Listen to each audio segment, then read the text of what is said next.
আজ যারা নবীজির জুলুস মাহফিল মিলাদ মাহফিলকে নিয়ে যারা শিরিক বেদাত করে ফতোয়া লাগিয়ে যায়, তাদের একটা চুলকানি আরম্ভ হয়ে যায়। শোনো, নবীজির জন্মতে আল্লাহ খুদ খুশি হয়েছেন, নবীজির জন্মতে ফারিস্তারা খুশি হয়েছেন, নবীজির জন্মতে আসমানের সমস্ত হুর গিলান খুশি হয়েছে, নবীর জন্মতে জমিনের সমস্ত মখলুক খুশি হয়েছেন, নবীজির জন্মতে চাঁদ সূর্য গ্রহ নক্ষত্র তারা সবাই খুশি হয়েছে। তোমার মতো পাগল ছাগল যদি নবীজির জন্মতে খুশি না হয় তো নবীজির কোনো যায় আসে না। আজ আপনি বলছেন যে নবীজির জন্মদিবস পালন করা এই জশ্নে জুলুস, এই জুলুসের কোনো দলিল নাই যে জুলুস করি। আজ তুমি মহাত্মা গান্ধীর জন্মদিবস পালন করছো, সেটা তোমার পক্ষে যায়। নেতাজি সুভাষচন্দ্র বোসের জন্মদিবস পালন করছো, সেটা তোমার পক্ষে যায়। 15 আগস্টের র্যালি জুলুস বের করছো, সেটা তোমার পক্ষে যায়।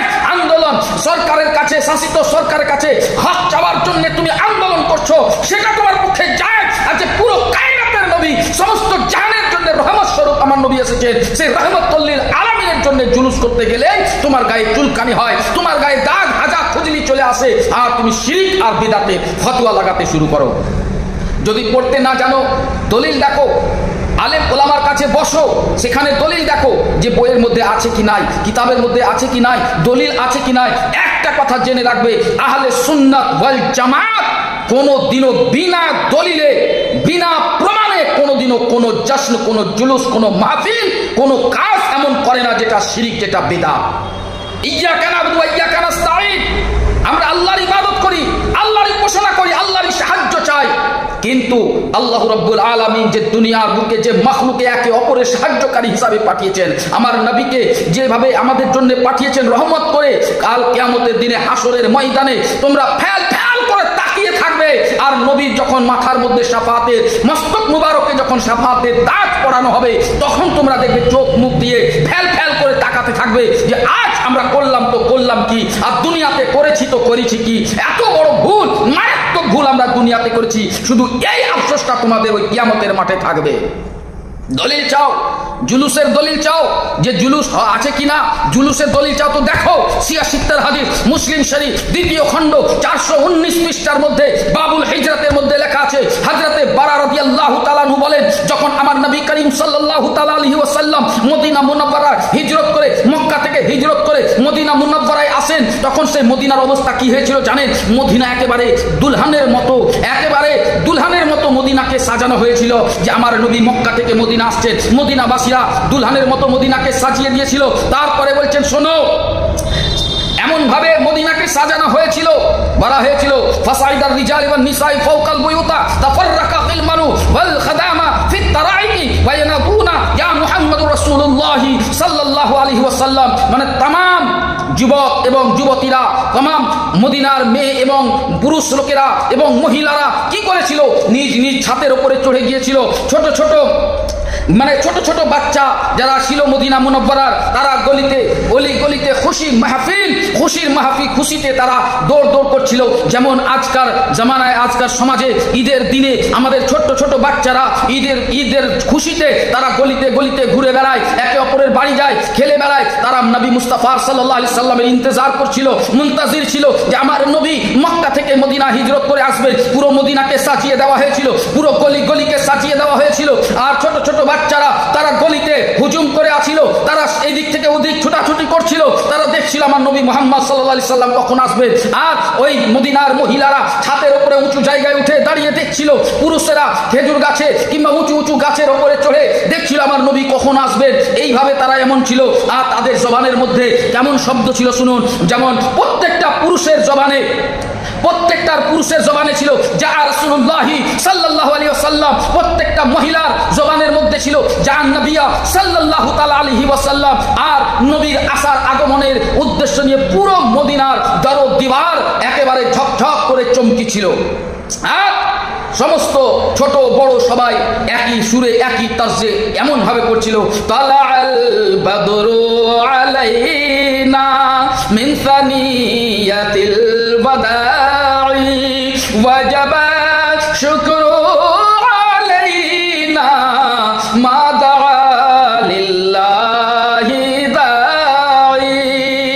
এইভাবে এই তার্জ মানে এইভাবে এই নাটটা পড়ছিল। তালাআল বদরু আলাইনা মিন সানিয়াতিল বাদাই ওয়াজাবা শুকরু আলাইনা মা দাআ লিল্লাহি ওয়াদাই। এই গজলের এই ছন্দটা শুধু পড়ছিল কারা? ওই মদিনাবাসীরা। কখন পড়ছিল? যখন আমার নবী মুস্তাফা সাল্লাল্লাহু আলাইহি সাল্লাম মক্কা থেকে মদিনায় হিজরত করে আসছিলেন। পুরো মদিনা একবারে সাজা ছিল। আর এই সমস্ত বাচ্চারা কিভাবে দুলহানের মতো সাজিয়ে দিয়েছিল, বাচ্চারা কিভাবে এইভাবে তালাআল বদরু নিজের মুখে এইভাবে গজল করছিল আমার নবীর আগমনের জন্য। আরো শুনো, তিরমিজি শরীফ জিলদে 2 সাফা নম্বর হচ্ছে 202 পৃষ্ঠা, 202 পৃষ্ঠা, হযরতে আনাস রাদিয়াল্লাহু তাআলা থেকে বর্ণিত। হযরতে আনাস রাদিয়াল্লাহু তাআলা বলছেন, কি বলছেন? লাম্মা কানা ইয়াউমুল লাযী দাখালা ফীহি রাসূলুল্লাহ সাল্লাল্লাহু তাআলা আলাইহি ওয়াসাল্লাম মদিনাতু ওয়াদাই মিনহা কুল্লু শাইইন। যখন আমার নবী করিম সাল্লাল্লাহু তাআলা আলাইহি ওয়াসাল্লাম মদিনা মুনাফফারায় তশরীফ নিয়ে আসলেন, তখন আপনার হুসন এবং জামালে, আপনার খুবসুরতিতে, আপনার নূরানি আকশে পুরো মদিনা, পুরো শহর একেবারে চমক দমক হয়ে রওশন হয়ে গিয়েছিল। কান সুবহানাল্লাহ। এটা সিয়াসিফতার হাদিসের কথা। আপনারা বলেন নবী নূরের নয়, নবীর নূরে পুরো মদিনা মুনাফফার হয়ে গিয়েছিল। আর এটা সত্য যে ঈমান, যারা জিক্র ঈমান আফরোজ তাজকিরা, আমার নবীর বয়ান, হক যারা কই, যারা হক সানাই ইনসান, হক পরস্ত যারা ইনসান, যারা ইশক ও মোহাব্বত উলফত ও আকীদাতে নিজের নবী করিম সাল্লাল্লাহু আলাইহি সাল্লামের দো জাহান এই মিলাদ খানি, মাহফিল খানি, জুলুস খানি করে ইশক ও মোহাব্বতে। হ্যাঁ, ইয়াকিনাত এমনই আছে যে তিনাদের মতো করেছিলেন। আজকে আমরা আমাদের মতো, আমাদের সাধ্য মতো আমরা আজকে জুলুস করছি, আজকে আমাদের সাধ্য মতো আমরা মিলাদ মাহফিল করছি। আর এই মিলাদ মাহফিল শুধু এই 12 রবিউল আউয়াল মাসে নয়, 12 মাসে আমার নবীর জিক্র আজকার হয়, 12 মাসে আমার নবীর মিলাদ মাহফিল হয়। আজ তোমরা মিলাদ মাহফিলকে শিরক বিদআত বলছো। আজ তোমাদের যে মাহফিল অনুষ্ঠান হয়, জালসার আয়োজন করা হয়, তোমাদের বাহির দেশে মৌলুদুন নবী বলে যে তোমরা জালসা করো, এই জালসাগুলো কি তোমাদের বিদআত হয় না? তাতে কি নবীর জিক্র আজকার হয় না? হ্যাঁ, একটা কি, আমরা যেমন ঈদ বকরা ঈদকে যেমন যেভাবে পালন করি, এই ঈদের চাইতেও, এই বকরাদের চাইতেও সব থেকে বড় ঈদ যেটা আমরা মানি, সেটা হলো 12 রবিউল আউয়াল শরীফে আমার নবীর জন্ম দিবসকে সব থেকে বড় ঈদ মনে করি। কেন জানেন? কারণ হলো আমরা ঈদ আমাদের কাছে ছিল না, বকরা ঈদ আমাদের কাছে ছিল না, রমজান আমাদের কাছে ছিল না, 5 ওয়াক্ত নামাজ আমাদের কাছে ছিল না, এই কোরআনুল মাজিদ ফুরকানুল হামিদ এই কোরআন আমাদের কাছে বাবা ছিল না, আমাদের কাছে কোনো ইসলাম শরীয়তি বিধান আমাদের কাছে ছিল না।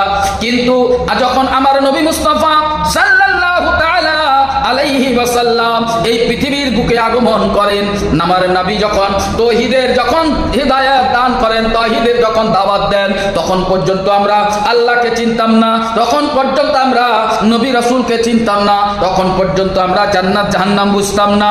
আমরা জাহালাতের যুগে ছিলাম, আমরা জাহিল ছিলাম, মূর্খ ছিলাম, আমাদের উঠা বসা চলাফেরা এই সমস্ত কিছু আমাদের একেবারে জানোয়ারের মতো ছিল।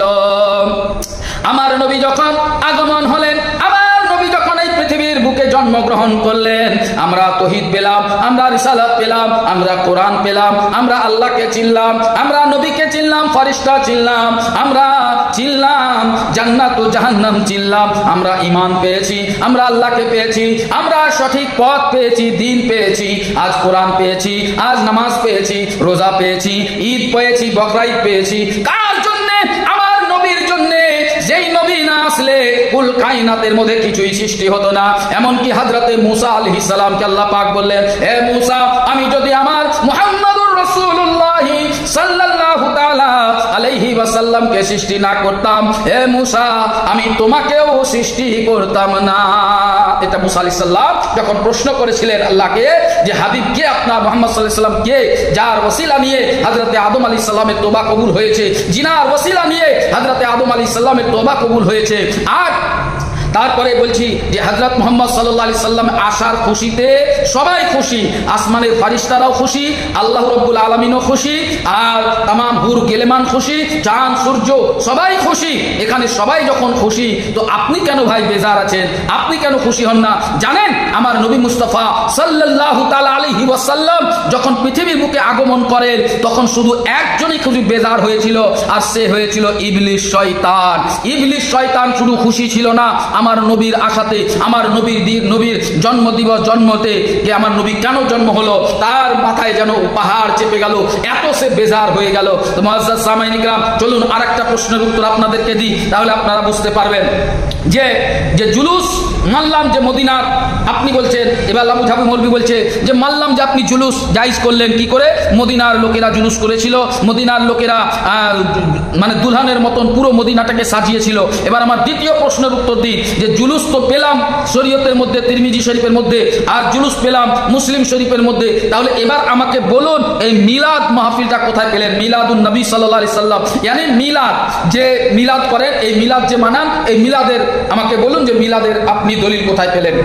এবার আসুন পরবর্তী ভিডিওতে আপনাকে এই মিলাদের দলিল দেবো ইনশাআল্লাহুল আজিজ। আমার এই চ্যানেলটাকে সাবস্ক্রাইব করবেন, আমার এই চ্যানেলটাকে ফলো করবেন, আমার চ্যানেলে কমেন্ট করবেন, লাইক করবেন, বন্ধু বান্ধবদের মধ্যে শেয়ার করবেন। ইসলামের দৃষ্টিতে দলিল সহকারে আপনাদেরকে সমস্ত জিনিসের প্রমাণ দিব, যেটা আহলে হাদিস লামাযহাবী মৌলবীরা শিরক ও বিদআতের ফতোয়া দিয়ে চালিয়ে যাচ্ছে, মন গড়া ফতোয়া দিয়ে তারা চালিয়ে যাচ্ছে, সেই সব খণ্ডনে আপনাদেরকে একটা প্রশ্নের উত্তর আমার এই চ্যানেলের মধ্যে, আমার এই পেজের মধ্যে আপনাদেরকে ভিডিওর মাধ্যমে আপনাকে দিব।